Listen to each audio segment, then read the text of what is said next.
अब मेरा कहना है कि 2.57 से कम करना तो उचित नहीं रहेगा जी। और शायद वो मामला लीगल डिस्प्यूट्स में भी जा सकता है। हेलो फ्रेंड, कैसे हैं आप सब लोग? आई होप आप सब लोग बढ़िया होंगे। के आर सैनी के आर एजुकेशन विकास स्वागत करता हूं दोस्तों। 8वीं वेतन आयोग को लेकर बड़ी अपडेट निकल के आ रही है। जी दोस्तों, NCJCM स्टैंडिंग कमेटी का बहुत बड़ा फैसला यहाँ पे लिया गया है 8वीं वेतन आयोग को लेकर। उसके टर्म ऑफ रेफरेंस को लेकर कर्मचारियों में एक तरीके से रोष है और यहाँ पे इसके खिलाफ प्रोटेस्ट होने जा रहा है। इसमें प्रमुख 10 मांगे हैं, जिनमें से 50% बेसिक और DA को मर्ज करने की, उसके अलावा 18 महीने का जो DA और DR है कोविड के दौरान फ्रीज किया गया था उसको रिलीज करने की। इसके अलावा दोस्तों यहाँ पे डॉक्टर अजय देव जो कि फॉर्मेट आपके वित्त सेक्रेटरी रहे हैं, उनका भी इंटरव्यू आपको बताने वाला हूँ। उन्होंने कहा है कि 2.5 से किसी भी कंडीशन में फिटमेंट फैक्टर कम नहीं होना चाहिए। तो सारी अपडेट्स के ऊपर बात करेंगे। वीडियो काफी इन्फॉर्मेटिव, वीडियो को लास्ट तक जरूर देखिएगा। देखिए दोस्तों, स्क्रीन पर आप एक लेटर देख पा रहे होंगे जो कि confederation of central government employ and workers का है और ये जो 23 जनवरी 2026 का लेटर है, ये लेटर का नंबर है और ये जो लिखा गया है the cabinet secretary government of India, Rashtrapati Bhavan, ये लेटर लिखा गया। Respected sir, this is to give notice that employees who are members of the affiliate organization of the Confederation of Central Government Employee and Workers will go on one day strike on 12 फरवरी 2026। यानी दोस्तों, कोई भी strike या कोई भी आंदोलन करने से पहले यहाँ पे सरकार को एक लेटर देना पड़ता है। वही उसी की फॉर्मेलिटीज यहाँ पे की जा रही है कि जो इस यूनियन के जो सभी सदस्य हैं और जो केंद्रीय कर्मचारी जो वर्कर्स है, वो सभी 12 फरवरी 2026 को 8 वेतन के अंदर लंबित कुछ मांगे हैं, उनको लेकर यहाँ पे स्ट्राइक पे रहने वाले हैं। तो देख लीजिए क्या क्या इंपॉर्टेंट्स मांग यहाँ पे रखी गई है सभी कर्मचारी संगठन की तरफ से। तो देखिए, सबसे पहले यहाँ पे लिखा है, यहाँ पे 2 पार्ट के अंदर है। पार्ट ए के अंदर देखेंगे, modified term of reference of eight pay commission incorporating suggestions views given by confederation and staff side NCJCM on revision of emoluments of employees and pensioners and other issues. यानी term of reference है, उनको change करने की बात की जा रही है। उसमें नयापन या जो कर्मचारियों के फेवर की बातें हैं वो ऐड करने की बात की जा रही है। सेकंड में है मर्ज 50% DAR विद बेसिक पे पेंशन ग्रांट 20% ऑफ पे पेंशन एज एंट्रीम लीव, यानी 50% DA और DR को मर्ज किया जाए और उसके बाद में 20% का जो एंट्रीम लीव दी जाए। होता क्या दोस्तों, बेसिक और DA को मर्ज किया जाता है। अभी वर्तमान में DA आपका 58% चल रहा है। अभी 50% को अगर मर्ज कर देते हैं तो यहाँ पे 8% जो बचेगा वो नई बेसिक के ऊपर लगेगा, जो कि आपको अच्छी खासी अमाउंट मिलेगी। उसके अलावा आगे की किस्तों में जो आपका DA DR बढ़ना है तो वो भी आपको अच्छा खासा मिलेगा। HRA का जो आपको लॉस होने वाला है, 2 साल तक आपको जो HRA रहेगा उसका एरियर नहीं मिलेगा, क्योंकि पिछले पे कमीशन के अंदर भी नहीं मिला था। तो यहाँ पे बेसिक बढ़ जाती है तो आपको एरियर भी बढ़ा, आपका HRA जो है उसमें नुकसान कम होगा। इसके अलावा यहाँ पे लिखा है कि 20% इंटरिम रिलीफ, बेसिक DA को मर्ज करने के बाद में सरकार के द्वारा एक इंटरिम रिलीफ एक आपको इंक्रीमेंट दिया जाता है। तो यहाँ पे 30% की गुंजाइश लगाया जा रहा है अनुमान, लेकिन अगर 20% की यहाँ पे तुरंत मांग की जा रही है कि 20% अभी दे दिया जाए, इसके बाद में जो भी रहेगा बाद में प्लस माइनस कर लिया जाएगा। आगे लिखा है स्क्रैप NPS UPS रिस्टोर, यानी NPS UPS को खत्म किया जाए, OPS लागू किया जाए।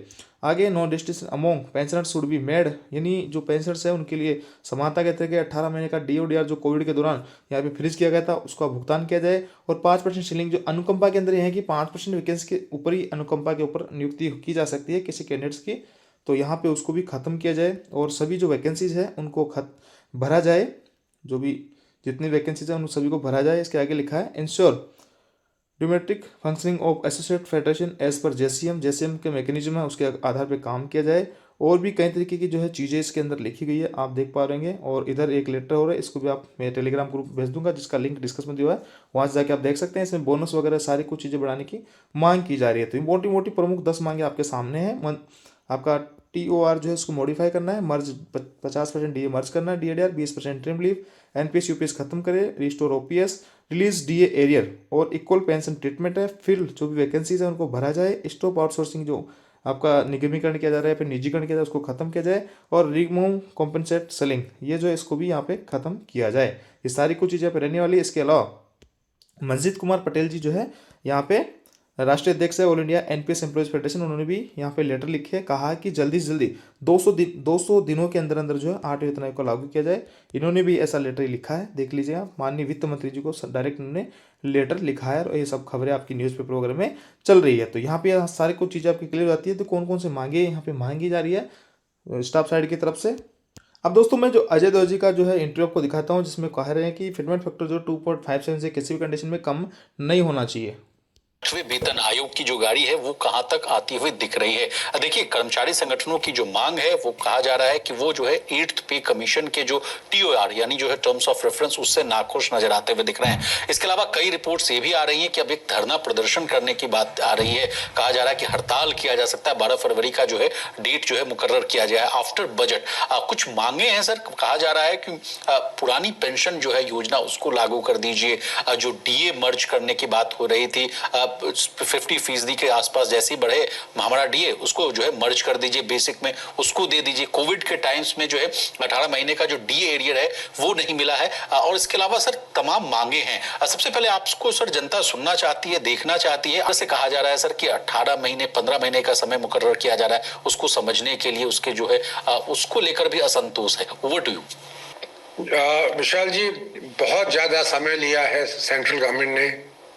ये एश्योरेंस तो सरकार को मुझे लगता है एकदम सब यूनियंस को दे देनी चाहिए कि जब रिपोर्ट आए उसका इम्प्लीमेंटेशन तारीख रहेगा जनवरी 2026। पे कमीशन को कहना चाहिए इस साल के दिसंबर तक रिपोर्ट दीजिए।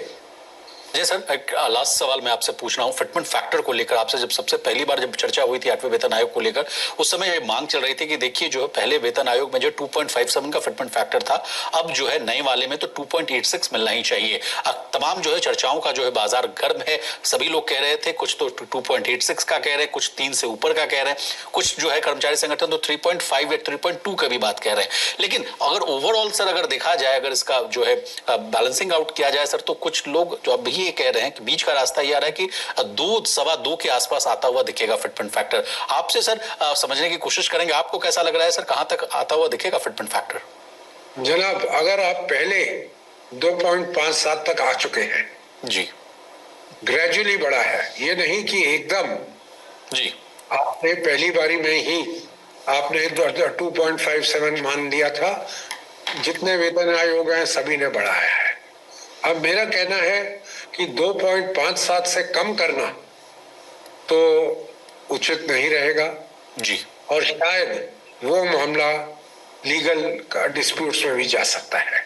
ओके ओके, पर कितना 2.57 से ऊपर कितना जाना चाहिए वो आपको देखना पड़ेगा कि पिछले 10 साल में कितनी इन्फ्लेशन हुई है, रिटेल में, होलसेल में, पूरा मतलब जिससे हमारे एम्प्लॉयज को जो एप्लीकेबल रेलेवेंट रहता है, स्टेट वाइज क्या वेरिएशन है। तो मेरे हिसाब से कुछ बढ़ोतरी देनी पड़ेगी, शायद वो 3 तक ना पहुंचे जी। और जो कहा जा रहा था कि 2.86 तक जी, तो 86 तक हो सकता है मिले, तो वो मैं रूल आउट नहीं करता। कारण ये इंक्रीज भी पहले के 10 सालों को थोड़ा, अगर आप कह सकते हैं कि अब महंगाई कम रही है, थोड़ा हमारा कंज्यूमर गुड्स ज्यादा उपलब्ध हुए हैं, कोई दुष्काल का पीरियड नहीं है, ज्यादा लंबा नहीं आया, फूड आइटम्स भी कीमत इतनी नहीं बढ़ी, वो सब चीजें मानते हुए तब भी मैं ये जो आंकड़ा पहले दिया जा रहा था 2.86, मैं अपेक्षा करता हूं कि सरकार या पहले वेतन आयोग और फिर उसके बाद भारत सरकार यहाँ तक जरूर पहुंच जाएगी। चलिए दोस्तों, आपने देखा 8वें वेतन आयोग को लेकर क्या कुछ अपडेट्स चल रहे हैं और क्या कुछ कयास लगाए जा रहे हैं, क्या कुछ डिमांड्स की जा रही है, स्ट्राइक वगैरह करने की बातें चल रही है। तो ये सब चीज़ें यहाँ पे 8वें वेतन आयोग से रिलेटेड ही रही है। तो ये थी अपडेट। आयोग जानकारी आपको अच्छी लगी होगी, वीडियो आपको लाइक कर दो, तो साथ में शेयर जरूर करें। Thank you.